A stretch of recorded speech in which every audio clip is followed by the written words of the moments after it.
If there was a sure bet for a gold medal as Canadian athletes left for the Los Angeles Olympics, it was thought to be Willie deWit. But Willie was not at his best in the LA Games and in the end had to settle for silver, losing the gold medal match to American Henry Tillman. Willie's fitness consultant was saddled with most of the blame by the deWit camp in the post-Olympic analysis. After devoting 2 years of his life to deWit's development, Ismail Mansour was dismissed for allegedly overtraining his fighter. Some observers close to the scene insist they got the wrong man, that trainer-manager Harry Snaddick should have been dropped. Willie must also accept much of the responsibility himself. His critics say if he used his head at all in the gold medal bout, it was only to lead with. Fortunately for Willie, his Olympic performance wasn't as damaging as it might have been. He had already struck a professional deal with wealthy Texas backers anxious to support the new Great White Hope in the heavyweight division. Willie deWit faces our hot seat panel. Bill Powers, CKXL, Calgary. Ken Newans, CFCN Television. And Steve Simmons, sports columnist with the Calgary Herald. I'm Russ Peake, and we're back after this with Willie deWit on the hot seat.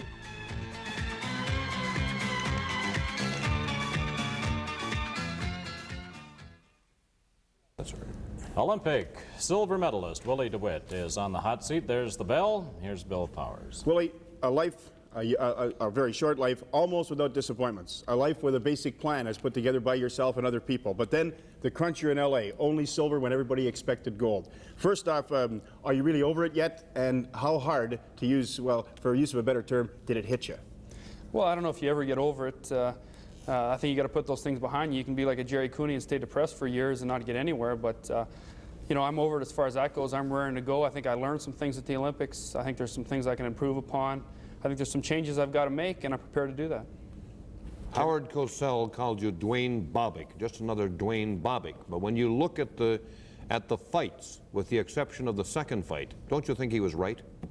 I don't think I performed very well at the Olympics at all. There's no two ways about that. I don't make no bones about that. I think I maybe performed at 30 or 20% of what I can. But then Howard Cosell starts making judgments on one fight that he sees, you know, and I don't think that's correct either. There might be reasons for why a person has a certain performance. I have no doubts about my ability or my potential. I think that once I get things together, I'll make a lot of people maybe eat some words. I am told you went into a tremendous depression after the first bout. You told us, the members of the media, that Cosell's comments didn't bother you. I'm told they really did bother you. Well, I don't know if it's so much his comments as it is that after the first bout, I felt like you know, I was tired in there. I felt like things weren't working that well, and that's got to be something that can get you a little bit down. I don't really worry about what Howard Cosell's got to say, but when you're not feeling up to snuff, that's when you can get down a little bit. If that was the case, though, now Cosell was down on you after the first bout, but then after the great shot and the great knockout, he all of a sudden was jumping on the bandwagon. He almost broke a leg getting back on the bandwagon.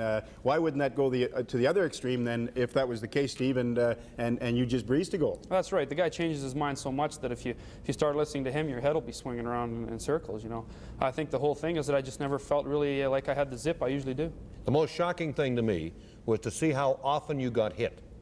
And I can remember talking to you many, many times when you have always said, you know, if I ever get hurt, or if I ever get hit, or if I'm not performing well, I'll get out of this business.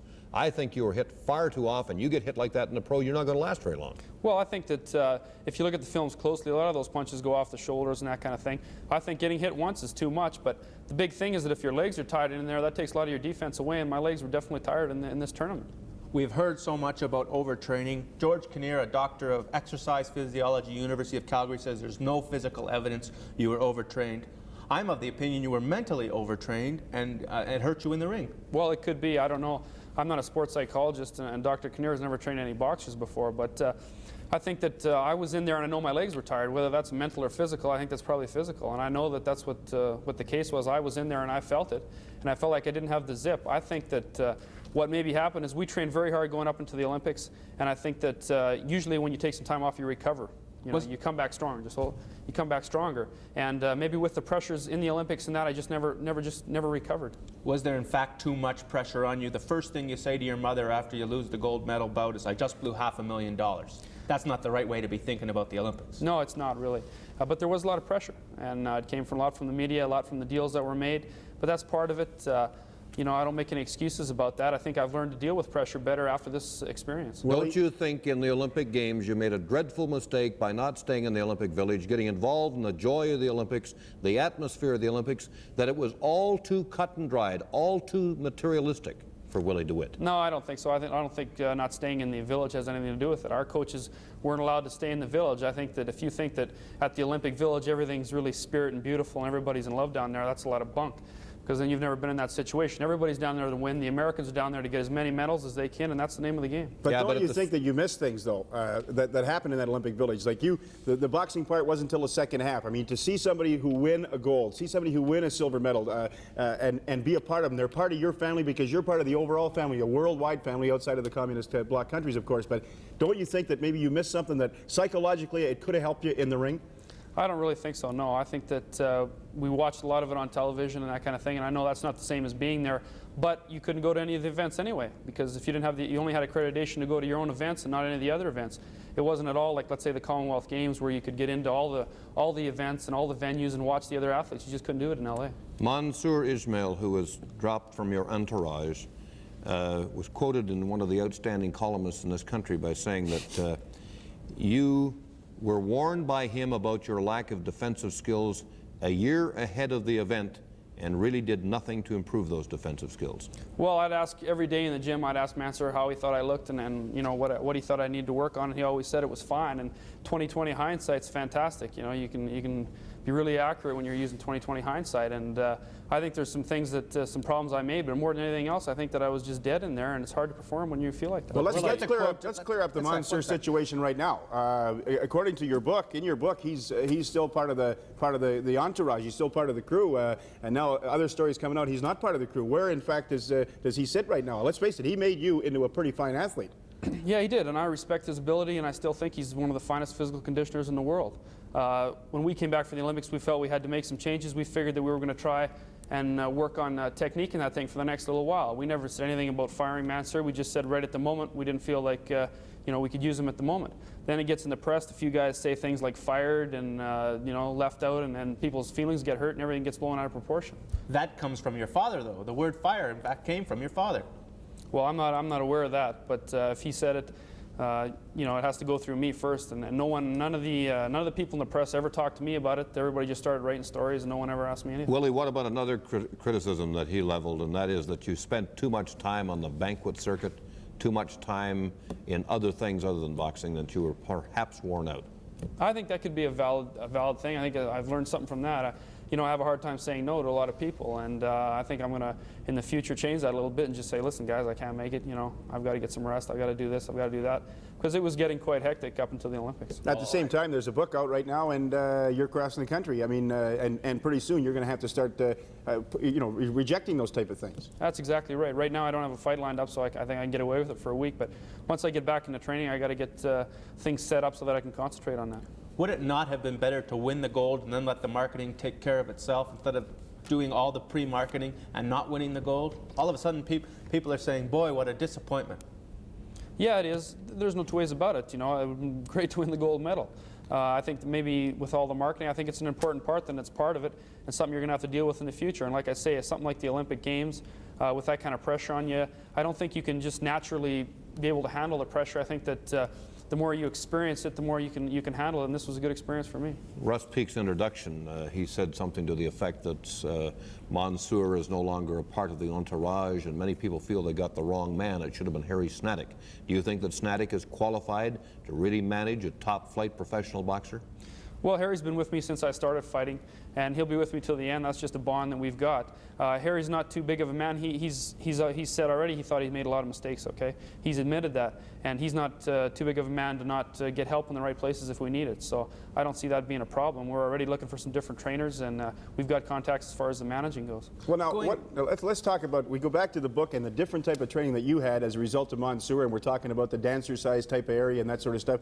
When you're going down to Philadelphia, New York, looking for new trainers, what do other trainers have to offer outside of what, well, most of the trainers would offer you? I think the big thing we're looking at is not physical conditioning, but at the technique level. Learning the different skills, learning some different moves. A lot of these pros that have been in the game, a lot have been around a lot of different fighters, and they know the reasons why certain things work and certain things don't work. As far as the conditioning aspects, like I said, I wouldn't mind working with Mansur again, and you know, maybe that's too late now, but a lot of the things I've learned from him, I plan on using in my professional career. Let's go back to Los Angeles. Let's go back to the gold medal fight.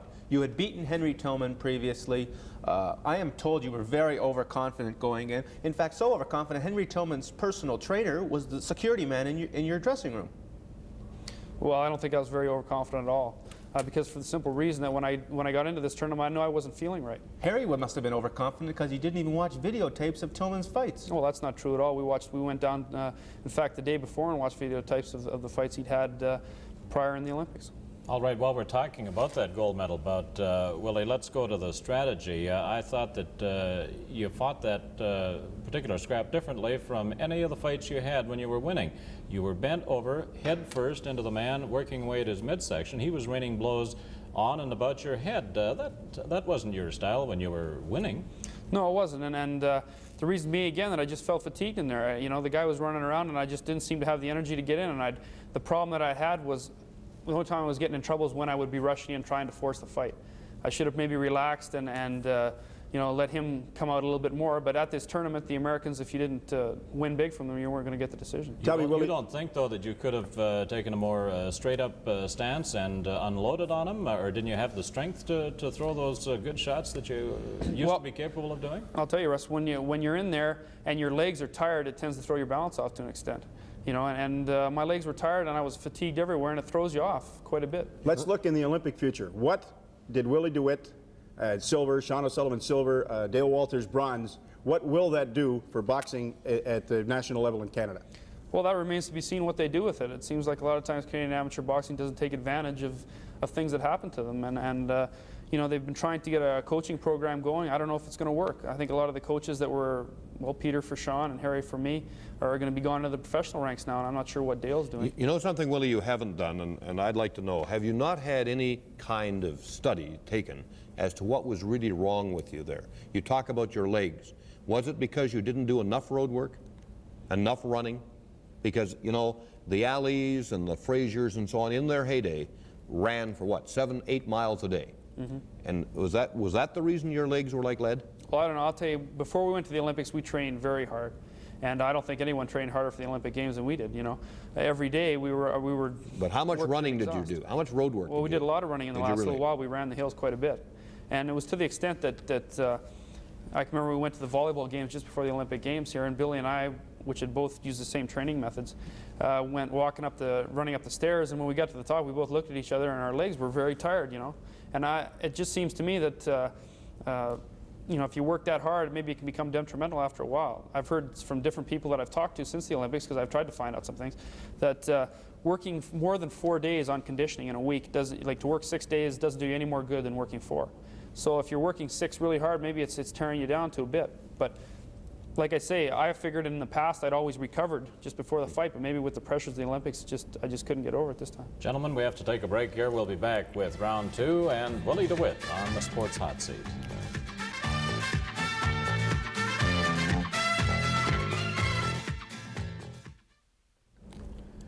Willie deWit, Lord of the Ring, is a new book that's now on the shelves. What do you hope to accomplish with the book, Willie, and what's the reaction to it so far?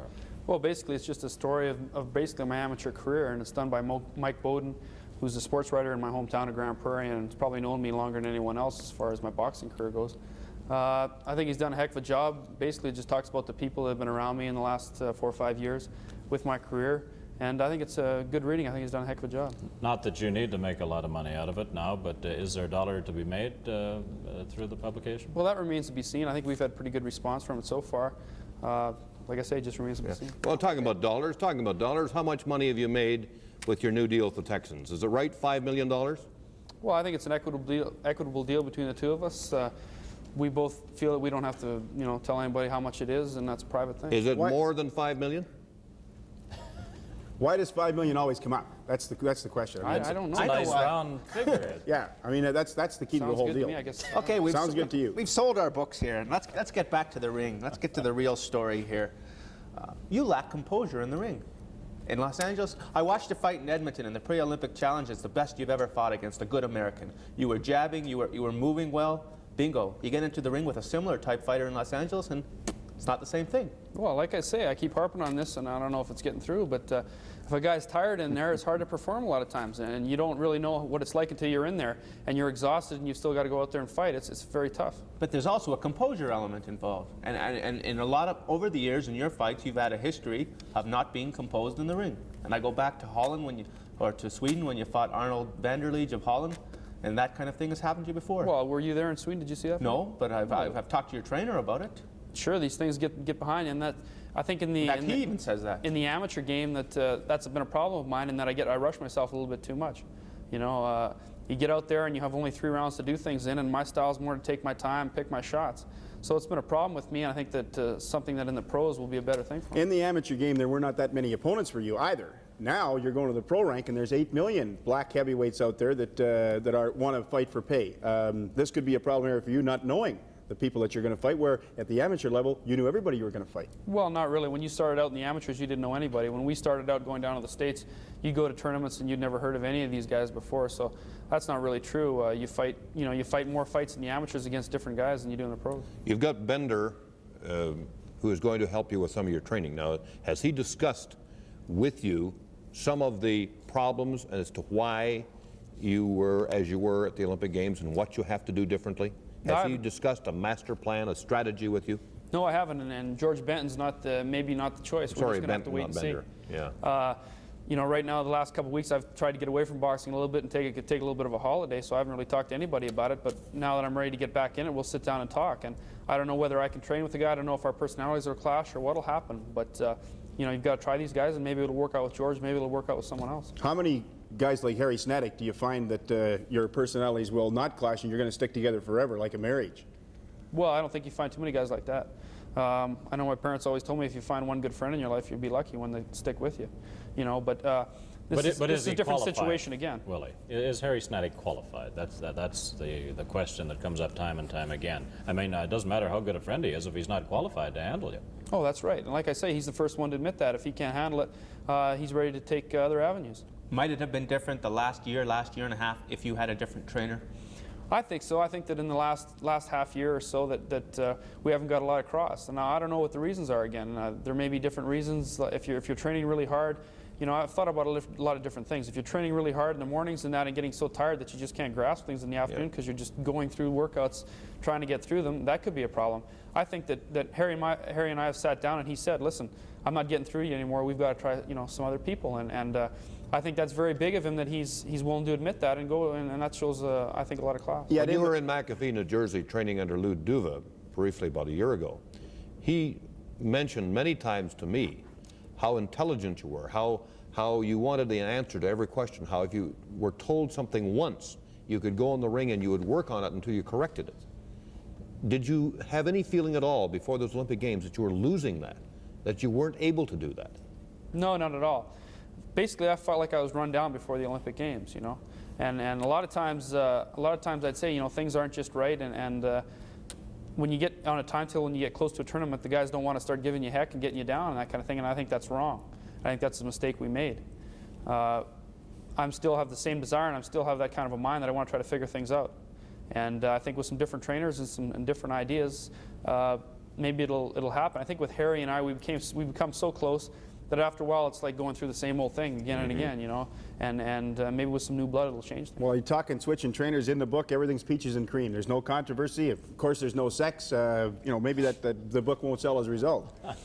Well, this book was the majority of this book was written before the Olympic Games, you know. And if you've had a lot of sex since then, is that what you're saying?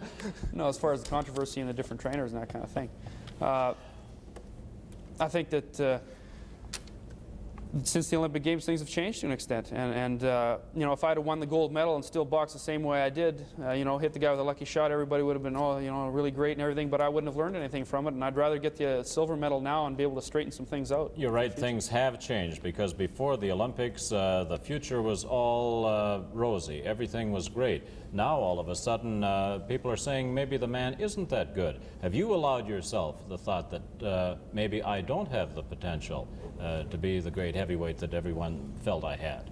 No, I don't. I still have my confidence, and I still believe that the potential's there. I watch these other fighters like Pinklin Thomas and Jim Witherspoon fight, and I know I can fight just as well as them with a little bit of time. You had the pressure of the Olympic Games, but isn't it going to be 10 times the pressure, the way you're being set up by your new owners. You are the great white hope. They are involved with you because they want a great white champion. So it's now white against black. That's going to be set up in the press. It's going to be set up in the media. Isn't this going to be more intense pressure you ever faced in your life? And how racist are they? Because I don't take that seriously, and I don't think they're really that racist. I think that, for one thing, they're not used to dealing with you guys, and you guys can get the little words out of them this way and that way to make them look like they're against blacks or anything, and that's not true at all. I've got a lot of black friends, and they don't take it very seriously, and I don't take it too seriously. No, but the media are going to take it seriously. Oh, yeah. Well, you don't think that's going to inflict pressure on you? It's going to put pressure, but like I say, if I don't take it too seriously, I don't think it's going to hurt me. The Texans straight out said if you were black, they wouldn't have bought you. Yeah, but there's a lot of reasons for that. For one thing, if I was black, it would be hard for them to move me into their community down there and that kind of thing, you know. It's not just because they think black's not good. That's not the point at all. Well, I question that myself, but I have to go one step further. We're looking at Monsieur not being in the picture anymore, and he of a different color also. Yeah, well, that allegation's made, and that's total nonsense. That's just people looking to stir up a bunch of wasp nests, because that has nothing to do with it at all. In fact, the Texans thought very highly of Mansour, and that wasn't the problem at all. Does it bother you that Mansour seems very bitter about what's happened? Yeah, it does. I think that he was reading a lot of the press clippings and that kind of thing, and got the wrong idea to an extent. And you know, that does make me very sad, because I think Mansour's a good man, and I still count him as a good friend and an honest man. Was he paid anything at all for any of the time that you trained in his gym, you worked with him, anything at all? He's been paid, and we've got it on our books, $28,000 so far, and we plan on giving him another $22,000. Gentlemen, we have to take a break. Good time for it, talking about money. We'll take a commercial break here and be back with the final round. Willie deWit on the hot seat.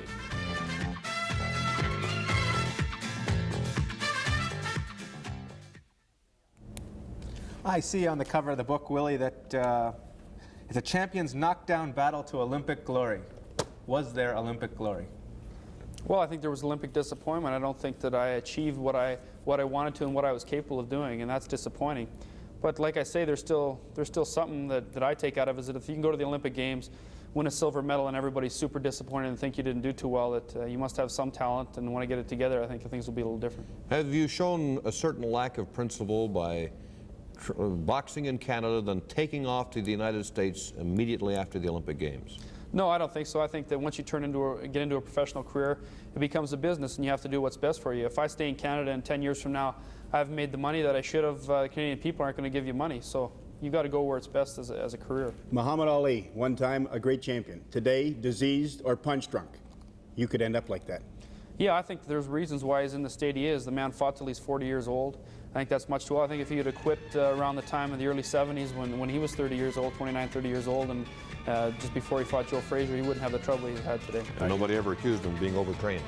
Are you going to guard against that possibility happening to you, going too long, I mean? I've got a timetable set. I don't want to be fighting when I'm in my 30s.